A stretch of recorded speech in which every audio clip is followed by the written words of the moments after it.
Something big is brewing in Utah as the Utah Hockey Club has officially announced their new name and logo. We're going to break that down, as well as the draft lottery. They moved up a significant amount, and we're going to break down who they should take with their first pick. And we're going to break it all down in this episode of Hattrick HQ. But before we do that, a quick reminder to hit that subscribe button. About 72% of you who watch these videos are not subscribed to the channel. So if you want to stay up to date with everything that's happening around the league, and of course with the Utah Mammoth, which we're going to get to in today's video, be sure to go down below and hit that subscribe button. It is free. You get to stay up to date with everything around the league. But welcome in, everyone. It is the Utah Mammoth. We are going to get to it.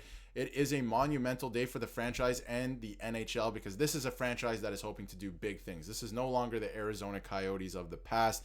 They are now officially the Utah Mammoth. And KC, I want your thoughts on, first of all, the name. We'll get into the jerseys in a little bit as well, but this was a very long process, a 13-month process, which I was kind of getting used to, Utah Hockey Club, I have to be honest, but they are the Utah Mammoth. What are your thoughts on the name, first of all, and then we'll get into the jerseys, because, man, they are nice looking. I gotta say, I love the name. I know they were leaning towards the Yeti at one point, which I did love as well, but I think the Mammoth is a great name. The logo is amazing. The colorway, I love that, baby blue type color. It's so good, and it just fits a hockey jersey so well. Just looking at these jerseys right now, I mean, they look amazing. I know a lot of Utah fans have them on pre-order already, and it just got announced a half hour ago, and I can tell you, Darius, when a hat comes out with this logo on it, it's going to be in my shopping cart and on the way to my house, because I love this name. I love this logo. It's great for the city of Utah, getting a hockey franchise there to go along with their NBA franchises and other ones they do have in their city. We've seen them have a great first year last year. They have a bright future ahead with a lot of prospects and a big pick that we're going to talk about in a little bit. And it all starts with a great name here in the Mammoth.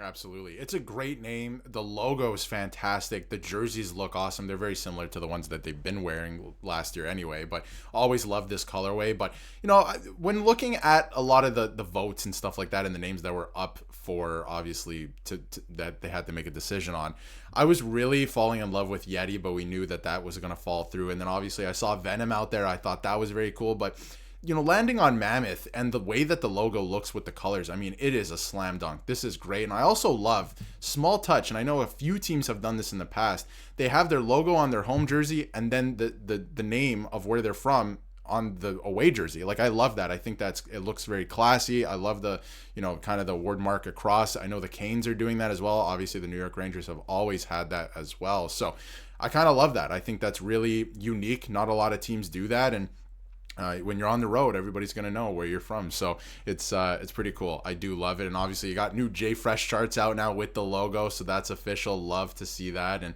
again, I love the colorway. So yeah, I think we're both in agreement that this is absolutely electric. I love the colors. The logo is fantastic. Slam dunk. And the name is, honestly, it's going to grow on a lot of people. And the other thing too is they're one of those teams that don't have an S at the end of their team name. So that's going to be an interesting trivia question going forward as well. So shout out to them for doing that. But yeah, the jerseys look absolutely fantastic. So shout out to the Utah Mammoth for their new name and colors. Now let's dive into something that is very interesting. That's this year's draft, and they went up 10 spots. The Utah Mammoth did. They're going to be picking 4th overall this year, and anybody who's in a top 5 spot, you're going to get a player. Let me tell you, I've been following a lot of the draft, not only the rankings, but I had the pleasure of watching quite a few of these players that are going to go in the top 5 in person.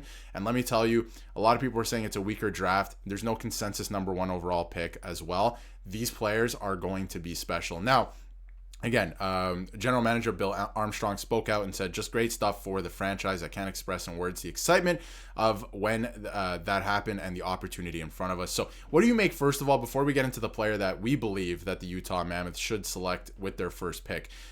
How do you think this affects the franchise? Do you think that they're going to get a franchise player? And, how big is this for the team? Because in just their second season, 4th overall, I mean, this is a big deal.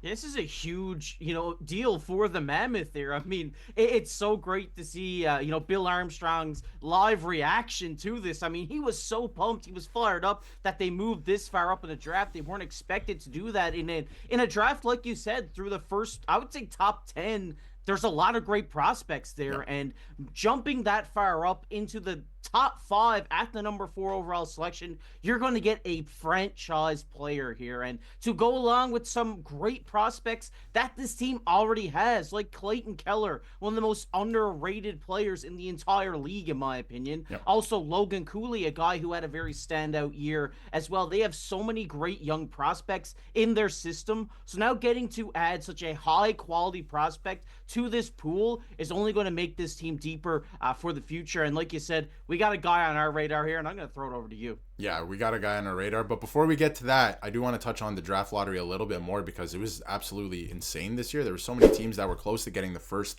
overall pick. And, you know, some fan reaction is pretty funny. The funniest part about Utah moving up to 4th in the draft is that people are screaming that they rigged it for Utah. We finally made it. They're officially a franchise in the NHL. And that's the draft order. So the top 5, congratulations to the New York Islanders as well. But Utah picking 4th. And obviously you got San Jose and Chicago in the mix. We expected that. Nashville did not expect that at the start of the year. But the biggest surprises there, obviously, the Islanders in Utah. But, you know, it looked like Pittsburgh at one point was going to get the first overall pick. There was a lot going on with this draft lottery. And the other interesting thing, too, is Vancouver finished 1 point ahead of Utah. The Canucks trailed the Stars by 3 goals with 60 seconds left to play, if you remember back in one of the last games of the year. So that would have changed the entire lottery as well. Pretty crazy stuff. But to jump over, like you alluded to, who should the Utah Mammoth draft in the first round this year? My pick, and I think he's actually going to fall for some reason, because I'm going to spend the next minute or so, talking him up, is Porter Martone from the Brampton Steelheads. This guy is going to be such a good player in the NHL, and there's a lot of reasons for it. First of all, he has a lot of experience playing in different situations, high-pressure situations. He made the World Junior team, and obviously he lit it up. I mean, he started strong out of the gate in the OHL with the Brampton Steelheads this year, and he kept it up. He set a franchise record for the Brampton Steelheads in points in a season with 98. He only played 57 games, to put that into perspective as well, because he was gone for the World Juniors and other reasons as well. He was one of their best players. I mean, he scored every game for them in this year's playoffs. They ended up losing in 6 games to the Oshawa Generals, who are in the OHL final right now. So obviously a tough team to get in the first round, but he's a fantastic player. His only downside that I see to this player is the skating, his speed, right? That's the only thing. You can work on something like that, but the rest of it, his hockey IQ, his shot, passing. He played on a line with Carson Rakoff, who is a Seattle Kraken draft pick, and at times he made him look like he was a lesser player. Like, he's still a great player in his own right, but Porter Martone is that good, and I think he's going to be a great player, and he just loves the game. And Casey, I'm going to throw it over to you. Do you think that this is the guy that Utah should use with their 4th overall pick? Is there another name out there? Again, I think Matthew Schaefer is going to go top 3. I honestly do, just because he's a defenseman. He's super dynamic. But if Martone falls to 4, I think this is a slam dunk.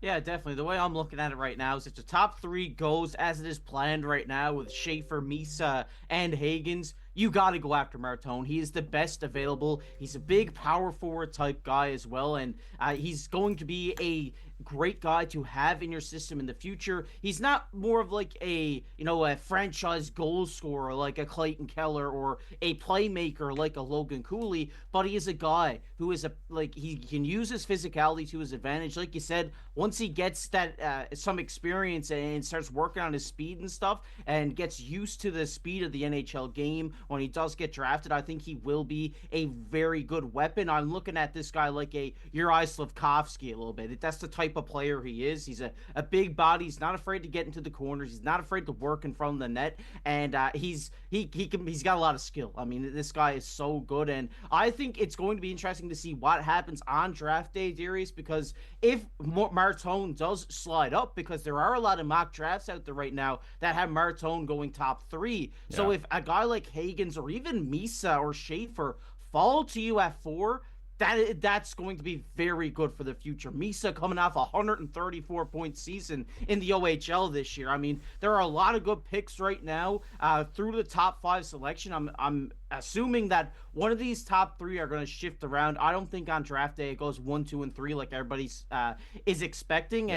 And if someone like a Misa or a Schaefer falls to you at 4, you have to go with that. I have to say, I totally agree with that. And I think that if they do end up falling there, you should probably take those players. But if Porter Martone does fall there instead, this to me is the guy you need to take, because he didn't put up as many points as, let's say, a Michael Misa. Michael Misa is a great offensive player, but Porter Martone, I think, plays a more complete game. He's not afraid, like you said, of getting in the corners, the physicality of the game. If you get this guy into the NHL playoffs, he is going to be a menace. Just from what I saw at the OHL level, he does not shy away from that side of the game. And then when he's done doing all the rough stuff, all that stuff, maybe he even takes a penalty, he comes out of the box, and he's going to get 2 or 3 points for you in that period. He is an absolutely fantastic player. So I'm excited to see where he ends up in the NHL as well. So we'll see if it is with Utah, but I think if he is available at number 4, definitely take that player. But it's going to be an interesting draft, right? The top 3 keeps changing every now and then, and obviously the top 5 could go, a lot of different ways. It just really depends on what the teams need, I think, this year, because again, there's no consensus number 1 overall pick. So a lot of good options, I think, are going to, be there at number 4 for Utah,